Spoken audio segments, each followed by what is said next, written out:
This is the Brevity Jumper, a very popular camera bag because it doesn't really look like a camera backpack at all.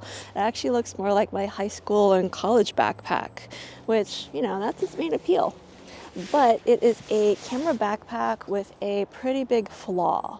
It's universally recognized. A lot of people have this problem with this bag, but luckily there is a solution for it, and I'm going to share it with you in this video. I also have a timestamp down below if you want to jump directly to the solution, but I'm also going to explain what this bag is and why I bought it before I get into the solution.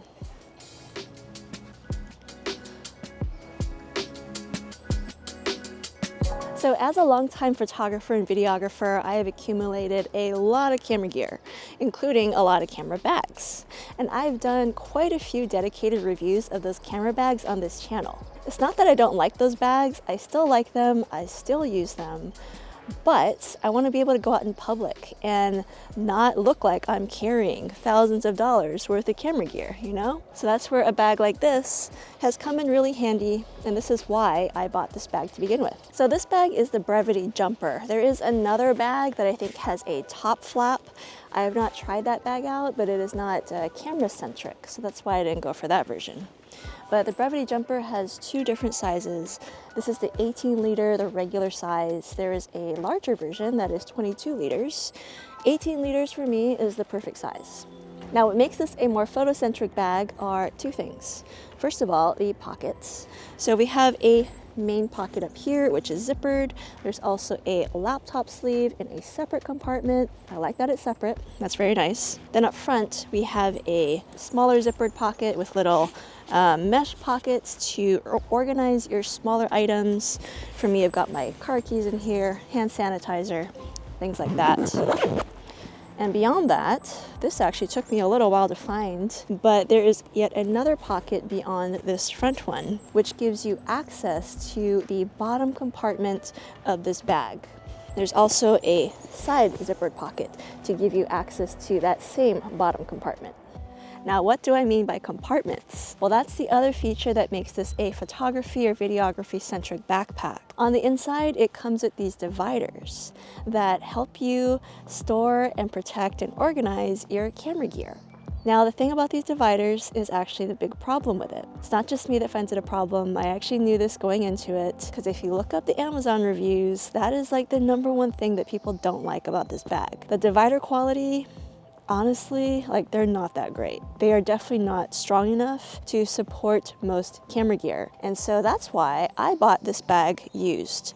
If you buy it brand new, it's pretty pricey. It's like $160, almost $170, which is pretty pricey for a bag that looks so basic, like a full-fledged, fully functional camera backpack. I'd expect it to be that price, maybe even slightly cheaper. So this is a pretty premium price for such a regular looking bag. So I actually bought it used on Facebook Marketplace, got it for $70. You can tell slightly that it's used, but it's actually in pretty good condition. So I'm happy that I got a deal on it. But the other reason why I bought it used was because of the solution for those dividers, which is to buy better dividers. They do exist. They're about $40. They're made by a company called Nomatic. Nomatic actually makes their own bags. I think Peter McKinnon has a custom designed camera backpack that's really popular. People love it. It's a little too big and robust and, too manly looking for me. But the nice thing about those bags is that their dividers are awesome.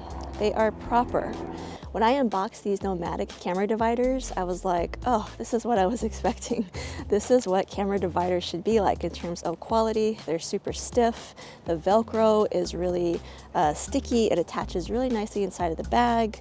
Those are two qualities that are missing from the Brevity Jumper's camera dividers that come with the bag. So if you too are looking at buying this backpack, I would keep that in mind, that the dividers that it comes with are not great. You definitely want to replace them.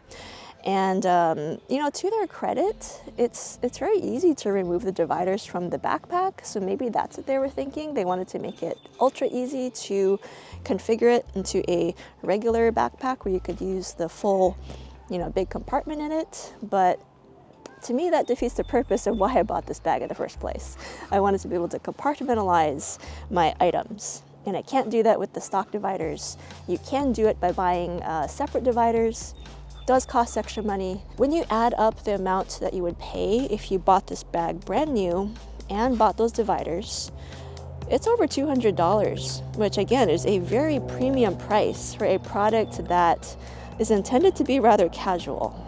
I think it's best if you can buy this backpack used and then buy the divider separately. Like, that's what I did, and I don't feel very ripped off. I feel like the price I paid is what I think this bag is worth, but those are my thoughts and opinions. Overall, I do love this backpack. It's the dividers that are the big problem with it, but if you can fix the divider issue, this backpack is awesome.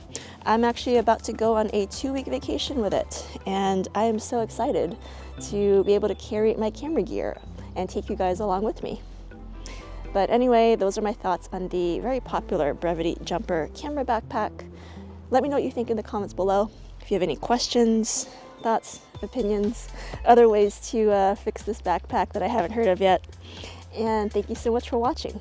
I will see you in the next video.